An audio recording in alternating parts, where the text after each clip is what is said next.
எல்லாருக்கும் வணக்கம். Stock market சீரீஸ்ல பாத்தீங்கன்னா இன்னைக்கு நம்ம பார்க்க போறது பாத்தீங்கன்னா அனாலிசிஸ்.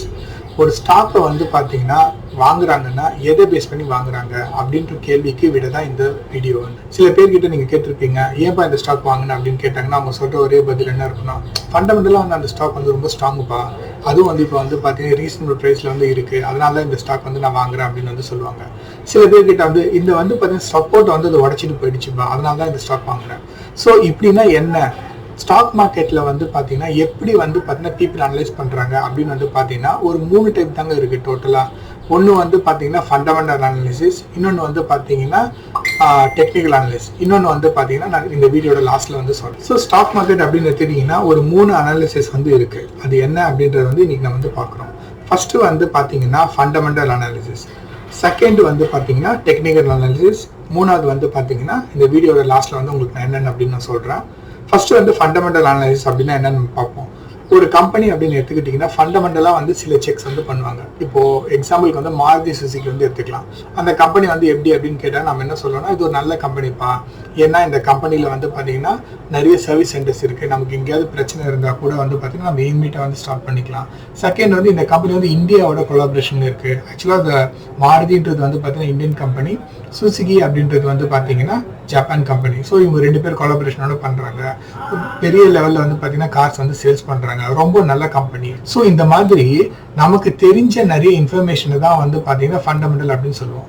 லாஸ்ட் ஒரு குவார்டர்ல அந்த கம்பெனியோட ஏர்னிங்ஸ் என்ன, பேலன்ஸ் ஷீட் எப்படி இருந்துச்சு, அதுக்கப்புறமா பார்த்தீங்கன்னா கம்பெனியோட நியூஸஸ், இப்போ புதுசாக ஒரு 2-3 கார் அவங்க லான்ச் பண்ண போறாங்க அப்படின்னு ஏதாவது ஒரு நியூஸ் வந்துச்சுன்னா அந்த கம்பெனியோட சேல்ஸ் இன்க்ரீஸ் ஆகும். ஸோ சேல்ஸ் இன்க்ரீஸ் ஆனால் ஆட்டோமேட்டிக்காக ரெவன்யூ இன்க்ரீஸ் ஆகும். ஸோ இந்த ரெவன்யூ இன்க்ரீஸ் ஆகிறது பார்த்தீங்கன்னா ஒன் ஆஃப் த ரீசனாக அந்த கம்பெனியோட ஷேர் இன்க்ரீஸ் ஆகிறதுக்கு ஒரு ஹெல்ப்ஃபுல்லாக இருக்கும். தேர்ட் பார்த்தீங்கன்னா பர்ஃபார்மன்ஸ் நியூஸ். லாஸ்ட் இயரோட இந்த கம்பெனி இந்த இயர் ரொம்ப பெஸ்ட்டாக பர்ஃபார்ம் பண்ணியிருக்கு, சில கம்பெனியோட கொலாபரேஷன் பண்ணியிருக்கு. இந்த மாதிரி ஏகப்பட்ட நியூஸ் இருக்கும். இந்த நியூஸ் எல்லாம் கம்பைன் பண்ணி அதை பேஸ் பண்ணி ஸ்டாக்ஸ் வாங்குவாங்க. அதுதான் பார்த்தீங்கன்னா ஃபண்டமெண்டல் அனாலிசிஸ் அப்படின்னு சொல்லுவாங்க. நெக்ஸ்ட் மேனேஜ்மெண்ட்டும் நம்ம ஒரு கன்சிடர் பண்ணோம். இப்போ இதுக்கு முன்னாடி இந்த மேனேஜ்மெண்ட் பெருசாக இந்த ஆக்ஷனுமே எடுக்கல, இப்போ புது மேனேஜ்மெண்ட் ரொம்ப சூப்பர் ஆக்ஷன் எடுக்கிறாங்கப்பா, எனக்கு தெரிஞ்சு இந்த மேனேஜர் இருக்கிறனால இந்த கம்பெனி இன்னும் நெக்ஸ்ட் லெவல் போயிடும்பா, அதை பேஸ் பண்ணி இந்த மாதிரி கம்ப்ளீட்டா பார்த்தீங்கன்னா எக்ஸ்டர்னல் இன்ஃபர்மேஷன்ஸை பேஸ் பண்ணி இந்த ஒரு கம்பெனியை வாங்கலாமா வேணாமா அப்படின்னு டிசைட் பண்றதா பார்த்தீங்கன்னா ஃபண்டமெண்டல் அனாலிசிஸ். அஃப்கோர்ஸ் ஒரு பேலன்ஸ் ஷீட்டை ஒரு மெயின் கன்சர்னா எடுப்பாங்க. லாஸ்ட் இயரோட ஏர்னிங்ஸ் எப்படி இருந்தது, இப்போ அவங்களுக்கு எவ்வளோ கிரெடிட் இருக்கு, திருப்பி எங்கன்னா லோன் வாங்கியிருக்காங்களா, இந்த மாதிரி எல்லா இன்ஃபர்மேஷனுமே பார்த்தீங்கன்னா கன்சிடர் பண்ணுவாங்க. இங்க பார்த்தீங்கன்னா எது பெஸ்ட் அப்படின்றத பத்தி நம்ம டிஸ்கஸ் பண்ணல. ஃபண்டமெண்டல் அனாலிசிஸ் அப்படின்னா என்ன அப்படின்றத பத்தி மட்டும் தான் நம்ம டிஸ்கஸ் பண்ண போறோம். செகண்ட் பாத்தீங்கன்னா டெக்னிக்கல் அனாலிசிஸ். டெக்னிக்கல் அனாலிசிஸ் பாத்தீங்கன்னா பியூர் பாத்தீங்கன்னா பிரைஸை பேஸ் பண்ணி தான் இருக்கும். அதாவது ஒரு ஸ்டாக்கோட பிரைஸ் இருக்கும்ல, அதை பேஸ் பண்ணி தான் பாத்தீங்கன்னா டெக்னிக்கல் அனாலிசிஸ் மோஸ்ட்லி பண்ணுவாங்க. இவங்க மோஸ்ட்லி யூஸ் பண்றது பாத்தீங்கன்னா கேண்டில் ஸ்டிக்ஸ். கேண்டில் ஸ்டிக்ஸ்னா என்ன அப்படின்றத பத்தி பாத்தீங்கன்னா இன்னொரு வீடியோல உங்களுக்கு டீட்டெயிலா சொல்றேன். அதாவது யாருக்காவது தெரியலன்னா, தெரிஞ்சவங்களுக்கு கேண்டில் ஸ்டிக்ஸ் என்னன்னு புரியும்னு நினைக்கிறேன். கேண்டில் ஸ்டிக்ஸ் பேஸ் பண்ணி தான் பார்த்தீங்கன்னா இந்த டெக்னிக்கல் அனாலிசிஸ் இருக்கும்.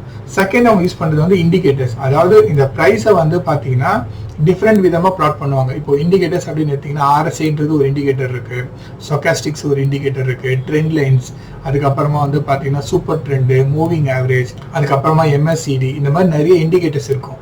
ஸோ இந்த இண்டிகேட்டர்ஸ் பிளஸ் கேண்டில் ஸ்டிக்ஸ் இது ரெண்டுமே கம்பைன் பண்ணி பிரைஸை பேஸ் பண்ணி, அதாவது பிரைஸ் தான் இது எல்லாத்துக்குமே பேஸ், இதை பேஸ் பண்ணி சில பேர் பார்த்தீங்கன்னா ஸ்டாக் வாங்குவாங்க. ஒரு கேண்டில் பார்த்தீங்கன்னா 3 ரெட் கேண்டில் இருக்கு, ஒரு கிரீன் கேண்டில் ஃபார்ம் ஆகும் போது அந்த பேரிஷ்ல இருந்து புல்லிஷ் அது மாறிடுச்சு அப்படின்னு சொல்லிட்டு அவங்க ஒரு டிசிஷனுக்கு வருவாங்க.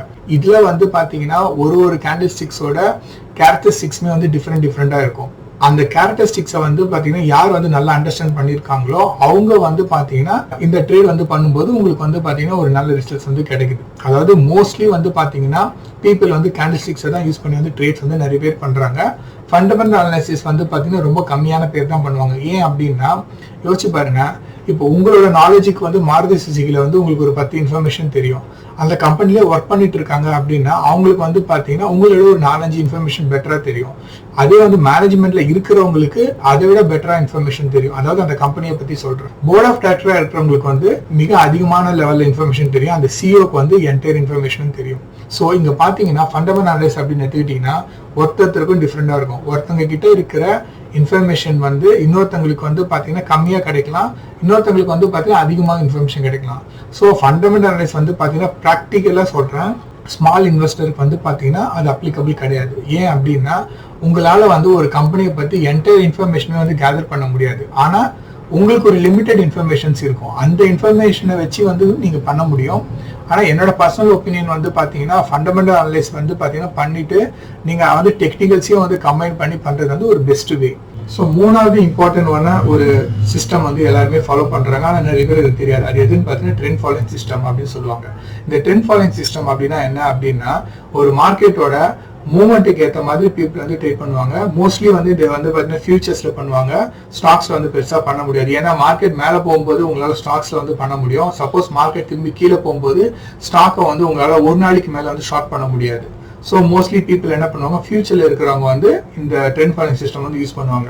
இந்த ட்ரெண்ட் ஃபாலோயிங் சிஸ்டமோட பேஸ் வந்து பார்த்தீங்கன்னா டவ் தேரி. அது டவுன்ற ஒருத்தர் வந்து ஒரு தேரி வந்து பண்ணியிருக்காங்க. அந்த தேரியை பேஸ் பண்ணி தான் வந்து பார்த்தீங்கன்னா இந்த ட்ரெண்ட் ஃபாலோயிங் சிஸ்டம் வந்து பார்த்தீங்கன்னா நிறைய பேர் யூஸ் பண்றாங்க. டவ் தேரினா என்ன அப்படின்னு வந்து யாராவது கண்டிப்பா வேணும் அப்படின்னு சொல்லிட்டு எனக்கு கமெண்ட் பண்ணீங்கன்னா கண்டிப்பா டவ் தேரினா என்ன அப்படின்ற ஒரு வீடியோ வந்து நான் உங்களுக்கு வந்து பண்றேன். இந்த 3 அனாலிசிஸ் என்ன அப்படின்றது வந்து உங்களுக்கு புரிஞ்சிருக்கும் நான் நம்புறேன். இந்த 3 அனாலிசிஸ் வந்து பாத்தீங்கன்னா டிஃப்ரெண்ட் பீப்புள் டிஃப்ரெண்ட் ஸ்டைல்ல வந்து பாத்தீங்கன்னா பண்ணுவாங்க. இப்போ பெரிய பெரிய மியூச்சுவல் ஃபண்ட்ஸ் எல்லாமே வந்து பாத்தீங்கன்னா ஃபண்டமெண்டல வந்து பாத்தீங்கன்னா பேஸா வச்சு பண்ணுவாங்க. ப்ரோ ட்ரேடர்ஸ்னு சொல்லுவாங்க, அதாவது டெக்னிக்கல் அனாலிசிஸ் மோஸ்ட்லி வந்து ப்ரோ ட்ரேடர்ஸ்னு சொல்லுவாங்க. இவங்க வந்து பாத்தீங்கன்னா டெக்னிக்கல் அனாலிசிஸ் வந்து பாத்தீங்கன்னா பேஸ் பண்ணி ட்ரேட்ஸ் வந்து பண்ணுவாங்க. இந்த மீடியம் பீப்புள் இருக்காங்க, ஓரளவுக்கு காசு இருக்கும், அவங்க வந்து பார்த்தீங்கன்னா டே ட்ரேட் வந்து பண்ணுறதோ ஸ்விங் ட்ரேடோ பண்ணாமல் ஓரளவுக்கு லாங் டைம் பண்ணுறவங்க வந்து பார்த்தீங்கன்னா இந்த ட்ரெண்ட் ஃபாலோயிங் சிஸ்டம் வந்து யூஸ் பண்ணுவாங்க. இப்போ இதில் 3ல எது பெஸ்ட்டு, எது நம்ம யூஸ் பண்ணணும் அப்படின்றத பற்றி நான் வந்து இங்கே சொல்ல வரல. நான் என்ன சொல்ல வரேன்னா ஒரு ஸ்டாக் மார்க்கெட்டில் இருக்கிறவங்க இந்த 3 அனலைசிஸ் தான் வந்து பண்ணுறாங்க அப்படின்றது தான் வந்து பார்த்தீங்கன்னா இந்த வீடியோவோட இன்டென்ஷன். ஸோ இந்த வீடியோ வந்து உங்களுக்கு பிடிச்சிருக்குன்னு நான் நம்புகிறேன். இந்த வீடியோ உங்களுக்கு வந்து பிடிச்சிருந்துச்சுன்னா உங்கள் ஃப்ரெண்ட்ஸுக்கு வந்து ஷேர் பண்ணுங்கள். நன்றி, வணக்கம்.